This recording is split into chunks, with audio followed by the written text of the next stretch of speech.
La parole est à Monsieur Jean-Philippe Nilor. Monsieur le ministre des Outre-mer, suite au livre bleu Outre-mer, l'article 17 de la loi des finances 2019 a supprimé le dispositif de la TVA non perçue récupérable. L'État s'était alors engagé à redéployer la totalité des 100 millions de dépenses fiscales de cette TVA NPR au bénéfice du financement de l'économie. Aujourd'hui, de sérieux doutes subsistent quant à la tenue de cet engagement. En effet, l'action 4 du programme 138 n'est dotée que de 24 millions d'euros, bien loin des 100 millions prévus, auxquels il faut retrancher 8 millions d'euros pour l'aide aux fret, qui émargeait avant 2019 dans l'action 1 du même programme. Dès lors, il manque bien 84 millions d'euros.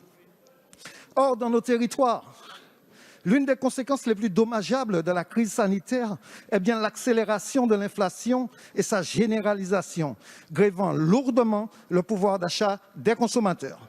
Plus 68% sur le pain, plus 75% sur le contreplaqué, plus 67% en 2 ans sur la bouteille de gaz domestique, plus 30% sur le fret maritime en provenance de l'Europe et des coûts multipliés par 2,5 pour l'Asie.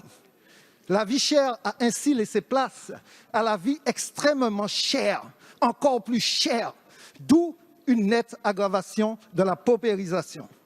À l'agonie des entreprises, au chômage endémique, aux salaires de misère, aux retraites indignes, s'ajoute maintenant le risque d'un accroissement de la précarité pour des milliers de personnels soignants que vous vous apprêtez à suspendre, quoi qu'il en coûte. Monsieur le ministre, à quand la création d'un véritable observatoire des coûts du fret vers nos territoires? Quid de l'utilisation effective des 84 millions d'euros manquants?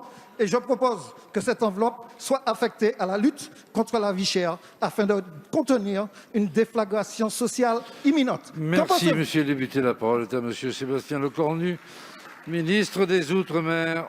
Merci Monsieur le Président. Monsieur le député Nilor, plusieurs questions dans votre question. La première sur la TVA NPR. J'en ferai la démonstration tout à l'heure. J'ai déjà répondu en commission. Il y avait une estimation entre 20 et 100 millions d'euros à l'époque lors de sa suppression, effectivement, de la rebudgéter dans la mission Outre-mer. On retrouve bien dans le projet de loi, dans la mission en tout cas que je vous propose tout à l'heure, on retrouve bien les 100 millions d'euros.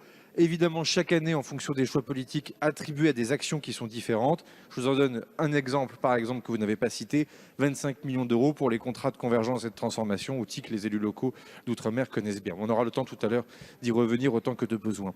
Deuxième série de questions sur la vie chère, complétant efficacement la question de votre collègue Josette Manin à l'instant. Le vrai sujet, c'est des chantiers, les 5 chantiers que j'ai indiqués tout à l'heure auprès de la députée Manin, sur lesquels pouvons-nous avancer vite. Sur les questions de transformation de l'économie, lutte contre les monopoles, capacité à lutter contre certaines dépendances vis-à-vis de l'Hexagone ou d'ailleurs vis-à-vis de certains pays régionaux, je pense que l'on peut avancer vite parce que le Covid a changé la donne. Deuxième sujet, puisque nous serons en loi de finances tout à l'heure, les réflexions sur l'octroi de mer. Là, pour le coup, nous avons renotifié à l'Union européenne la prolongation de cette disposition fiscale bien connue. Il est clair qu'on le voit bien, l'acceptabilité de cet impôt par nos concitoyens d'outre-mer ne cesse de s'éroder dans le temps. C'est une manière diplomate que de le dire. C'est une réalité, c'est une barrière douanière pour protéger.